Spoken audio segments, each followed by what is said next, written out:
شہید جس کے متعلق علامہ اقبال جب لاہور شہر میں دفن کرنے کے بعد یہ عرض کرتے ہیں، چونکہ آپ جب شہید ہوئے تو میاں والی میں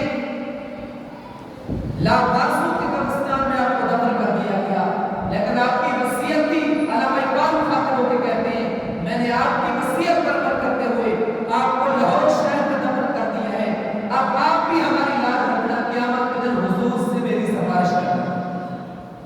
اور جب باہر آتے ہیں تو مخاطب ہو کے کہتے ہیں ہم تو ساری زندگی ویسے ہی گزار گئے، درخان کا بیٹا بازی لے گیا۔ اللہ رب العزت ان کے صدقے ہماری بھی بخشش فرمائے کہ جن سے علامہ اقبال بھی مخاطب ہو کے کہہ رہے ہیں کہ اے شہید نمس رسالت، قیامت کے دن میری بھی سفارش کرنا۔ ایک ایسا عاشق رسول کہ جو کہتا ہے کہ محمد سے وفا تو نے تو ہم تیرے ہیں، یہ جہاں چیز ہے کیا لہو کر تیرے ہیں، وہی اس غازی کو مخاطب ہو کے کہتا ہے۔ کیوں؟ یہ کہنے کی وجہ میں پہلے عرض کر چکا ہوں کہ جس کے چہرے کو حضور مرسل ہے، جس کے جنازے میں حضور تشریف فرما ہوں، کیا اس کے جنتی ہونے میں کوئی شک ہے؟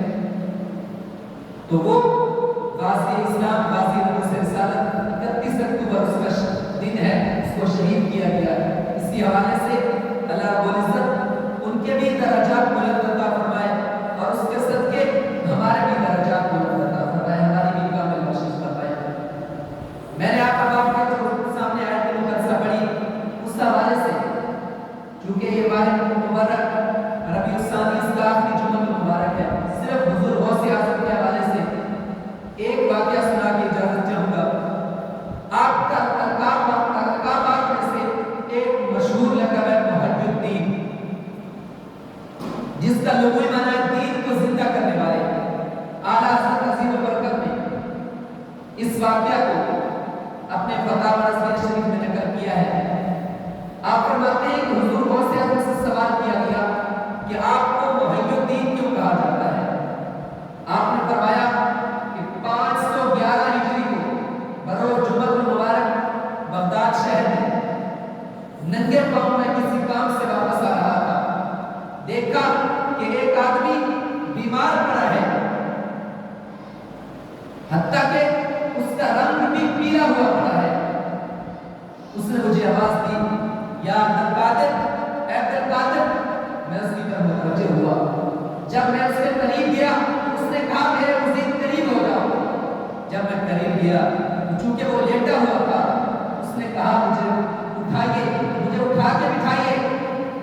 حضور غوث اعظم فرماتے ہیں میں نے اسے اٹھایا تو پھر میں نے دیکھا کہ اچانک اس کی وہ بیماری دور ہو گئی اور اس کا وہ چہرہ روشن چمکتا ہوا ہوگا، جو پیلا پن تھا وہ ختم ہو گیا اور زرد ہو گیا۔ حضور غوث اعظم فرماتے ہیں کہ میں ڈر گیا، مجھے خوف ہوا کہ ابھی یہ اس طرح بیمار پڑا تھا، ابھی یہ کیسے ہو گیا؟